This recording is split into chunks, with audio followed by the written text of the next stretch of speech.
Yeah, I am careful with what I post. I do want it to be positive, but I do want people to know that real life stuff happens too, and that you can't ignore it and you can't pretend like it doesn't happen. But you can still be positive when it does, and reach out to people that you need to make it through those moments.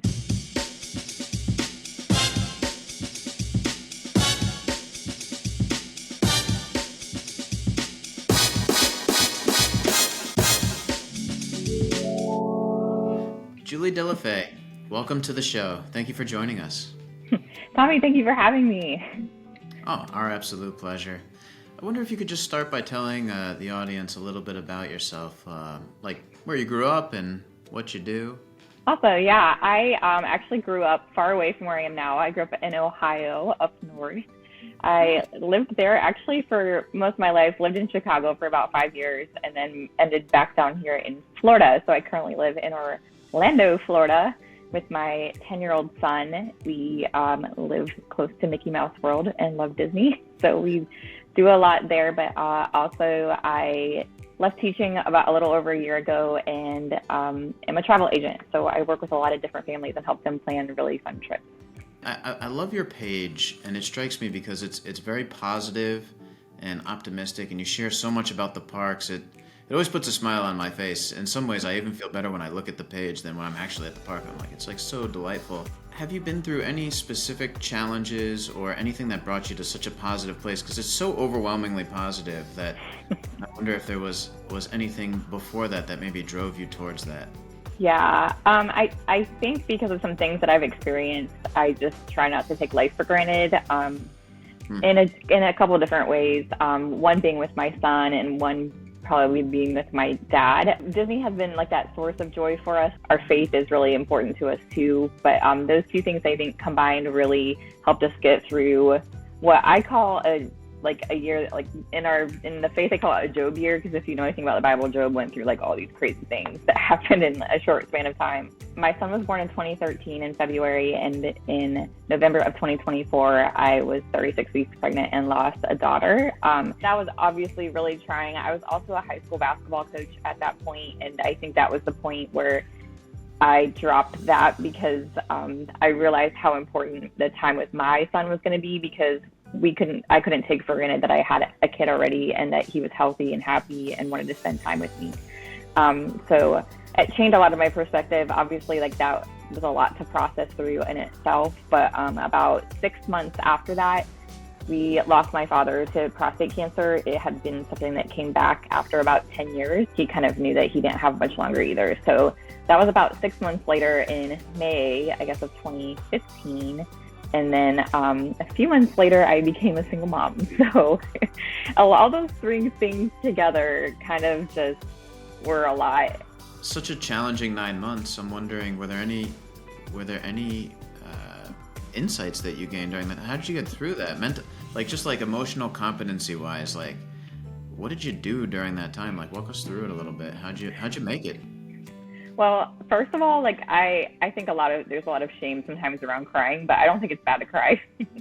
So there was a lot of nights where you gotta let it out. But my best friend Melody was like really a rock to me in that situation. She didn't live far from where my job was at that point, so I would just like go over after school if I didn't have my son that day, and I would just go like plop on her couch and we'd like watch Friends and eat ice cream, and it was just like having somebody there through the process of that really just accepted you for what was happening and was there to like cry with you, or she would pray with me. She would send me like text saying, you're gonna make it, it's gonna be okay, just take things one day at a time. And I think that's a big lesson I've learned through all of it too, is like you really do have to take things one day at a time.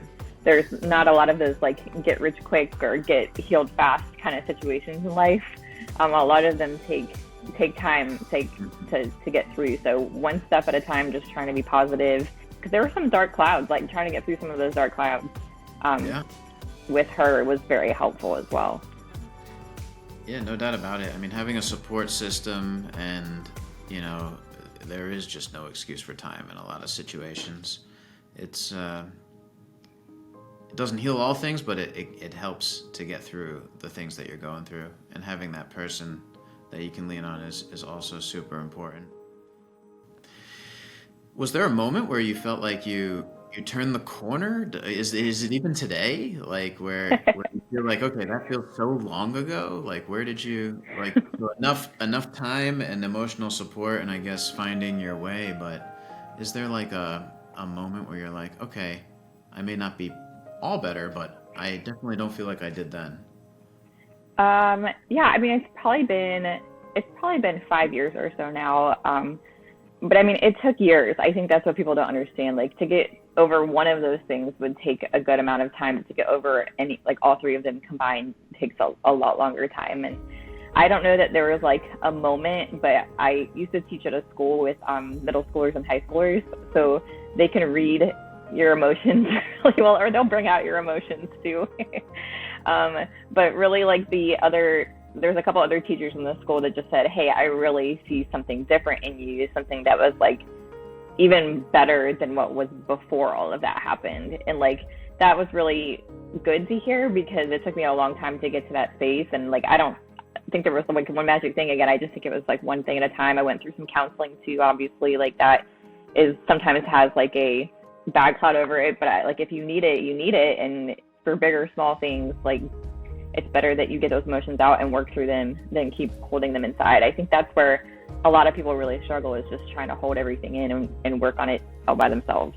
Were there any organizations that you found any comfort in, or anyone who was able to help you through it aside from the people you mentioned? There was one that we went to for a couple years for my daughter's death. Like you went with other grieving parents who had lost children like that late in pregnancy. Local in Orlando, like we kind of met together once a year. So that we did that for a couple years after she was born. She's buried here not far from me, so my son is aware of that and like goes and visits her every once in a while. We get ice cream always after, just to make it kind of a So sweet sweet. thing. Oh my God. But then like, yeah, I mean, Disney's been a big one for us too, because the purpose of Walt Disney World is to like create a new world that kind of lets you forget about the stuff that's going on after. So I know that's not a fix, but sometimes it helps you get through those hard moments. And when you live local, you're kind of lucky that you can just like escape there for a little bit.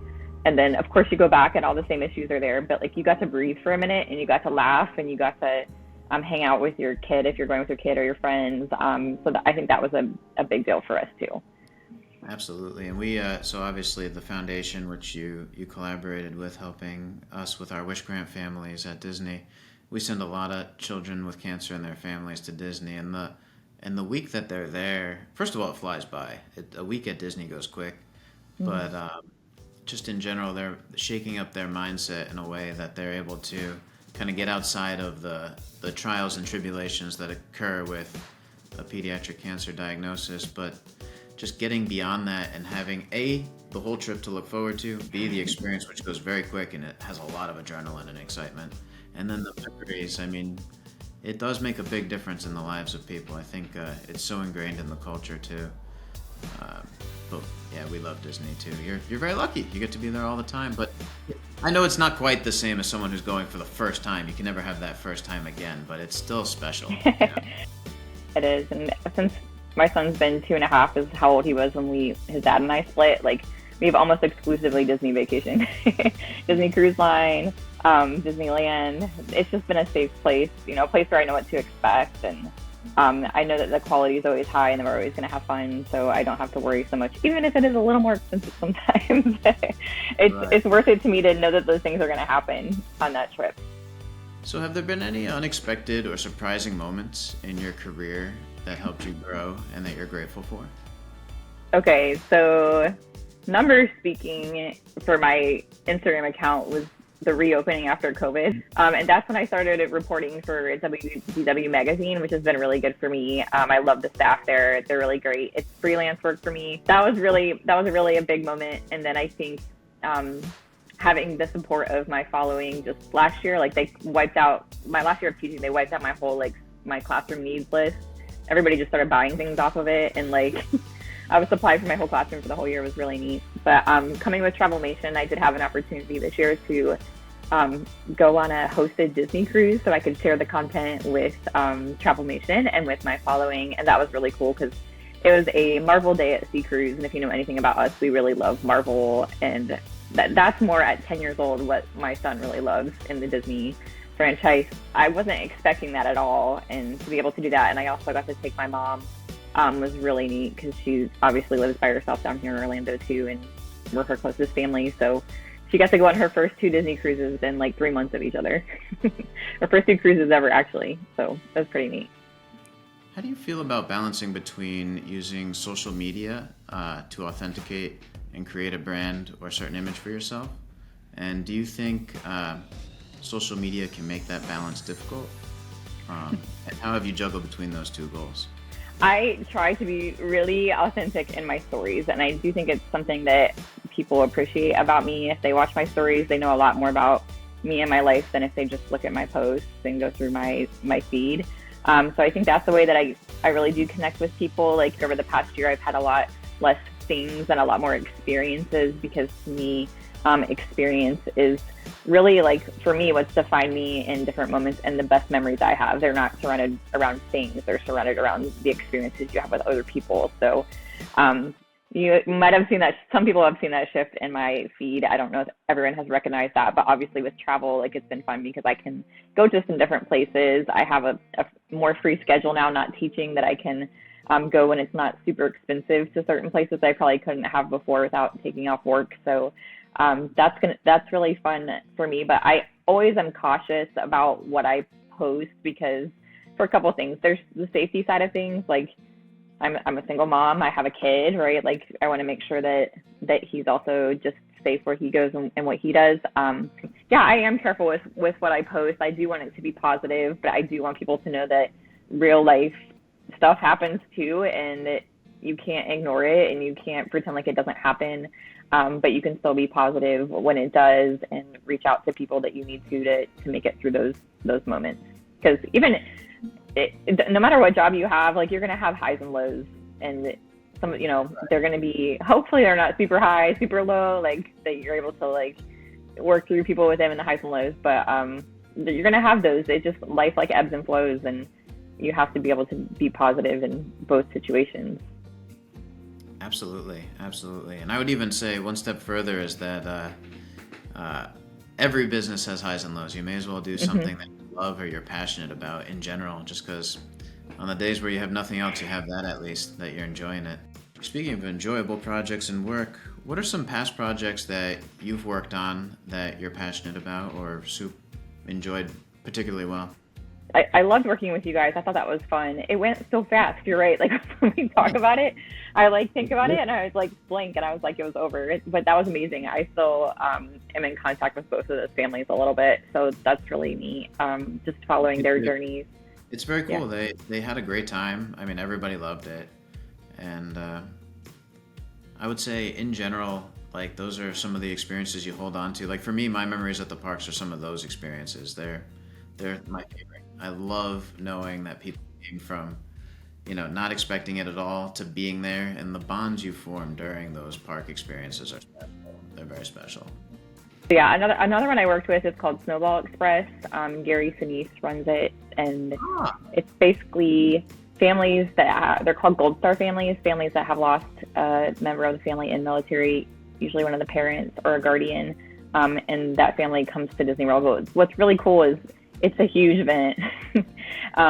They come in droves. They take over, like, a lot of whatever resort they're at. They're usually at one of the moderates, but we move them in. They have their own, like, conference kind of thing where they get to just meet together, and they have, like, a camp where those kids get to talk to each other, which is really neat. I think you do something similar when you bring the kids in together, just having, parents that have similar struggles and kids that have similar struggles together, but then they all get to go experience the parks as well, which is been really great. Cast members volunteer early in the morning before the park opens, and they, like, line the streets with, like, Mickey gloves and stuff to give high fives. But basically, the families come in their shirts, and they have, like, a little parade for them up to the castle, and they do this whole, like, Mickey does this whole thing, and then, like, symbolically, I think all the names of the parents are in that little cistern, and then he, like, shoots fireworks out of it, and it's just, you can't not cry. It's like it's so moving. They'll get you at Disney from time to time. Pull on those emotions really well. Yeah, they'll do it. They'll do it for sure. No, it's a beautiful thing. That's wonderful. Yeah. And there's one more I work with. My friend started just a few years ago, but it's doing really well. It's called Funding Love. Basically, there are families that have adopted within the last couple years and bringing their families to Disney World on an all-expense paid trip, which is pretty neat. Similar thing, you have kids that can, talk about what they're going through as being part of a new family or having new family members in their family. And then you have the parents that get to hang out with other parents who have just went through something similar. So yeah, Disney's a great place to bring people together. And I think it's important to know other people that have gone through a similar struggle you have, maybe at the same time or in the past, that can really understand you to kind of talk through that. Julie, thank you so much. We appreciate you. You're welcome. Thanks for having me. And we love working with you. Thank you. Yeah, love your organization and what you guys do too. So thanks for having me on. Awesome. Thank you.